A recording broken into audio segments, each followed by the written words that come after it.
I think that first quote you read from the Deputy Speaker tells you everything. I mean, the debate today in Parliament was very poorly attended. There are very few MPs at it. It was around 90 minutes. And, like many things in relation to the way in which the government has handled the juggling of civil liberties with the need for emergency protective legislation throughout the pandemic, it's been severely lacking. I mean, things that the Coronavirus Act and legislation that prevented our freedoms, whether it be the things you mentioned, like lockdowns or restrictions on who people can see, what they can do, were contextually understandable in when we were in an emergency situation, when we didn't know what the virus was doing, when there were an extreme number of lives lost. We are now, it's generally accepted that thanks to the success of the vaccine rollout, we are now coming out of this pandemic, even though it's almost controversial to say so, because some of us believe that we're still in the middle of the pandemic. We're not. We're coming out of it. And therefore, this kind of tone from the government, really, I think, as well as the kind of practicalities of it, the tone that this sort of period of our lives, which has been so bizarre over the 18 months, should be extended without any serious debate, almost hanging like a sword of Damocles over our heads. Maybe the government will bring in restrictions. This sort of hint from Boris Johnson that it's a challenging winter ahead. I mean, what does that mean? How can people plan their lives, their futures, their jobs, their holidays, their family socialisations, anything with these kind of threats? It's completely insulting for the government to continue on what has been a very corrosive relationship with the public. They should be, at this point, extremely upfront about what the possibilities are, what is the necessity for this act, what's the data, all this kind of stuff. Give the public the information that they need to have normal lives, whereas it really feels like we're back in May 2020 with kind of shadowy threats of what could happen. And, from levels of death to the success of the vaccine rollout, we are not back in May 2020, so this is completely inappropriate.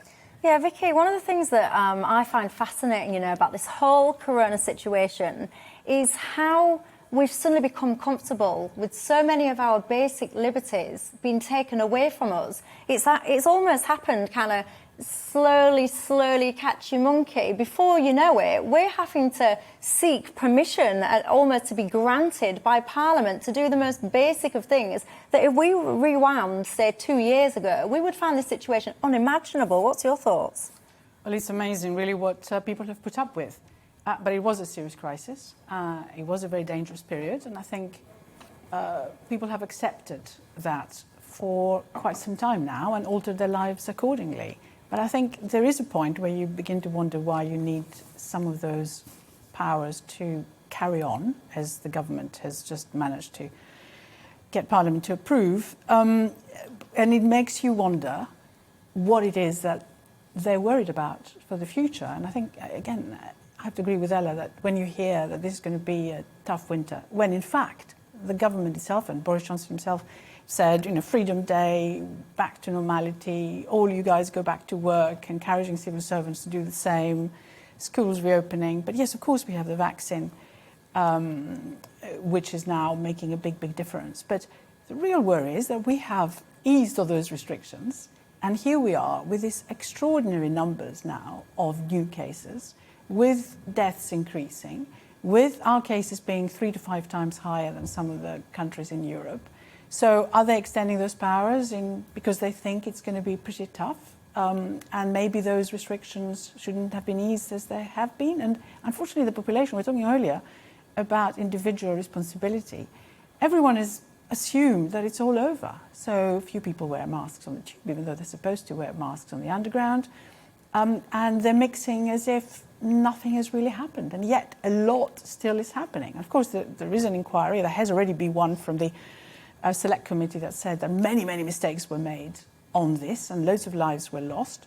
What is being hidden right now? I think that's what you probably wonder about with the powers have been extended for another 6 months. What is it there that we need to know, and have they told us? Yeah, what do you think? Do you trust the government on all of this, kind of the emergency powers, and do you think it's right that they've been extended or not? I think we can agree that the risks still remain when it comes to the pandemic. We've never been through this before, so we don't know what happens at this stage, and all sorts of different things can happen, right? But I agree with Ella's point that This, I think, comes down fundamentally to the government not properly being transparent and accessible when it comes to the legislation and the rules that it's passed. This is one of the most significant events, even before we talk about legislation, that's happened to this country, to many people's lives, to the world.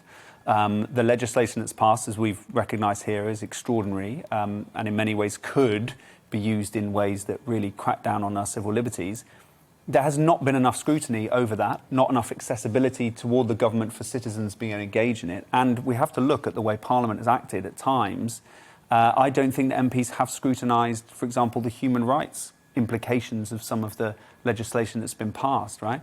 And what it's doing is feeding this further process that we're suffering under all the time of a breakdown in trust with government and these proliferation of conspiracy theories about what these kind of laws and things could do. And if the government agrees with, I hope, everyone in thinking that that lack of trust is unacceptable and damaging for the country, it's got to ensure that there's more transparency about what it's doing. Yeah, and Ella, for me, it's about where does this end? I mean, you'll be familiar with the so-called Plan B, so the consultation on that has just finished. If you're not familiar with that, that was basically about vaccine mandates coming in.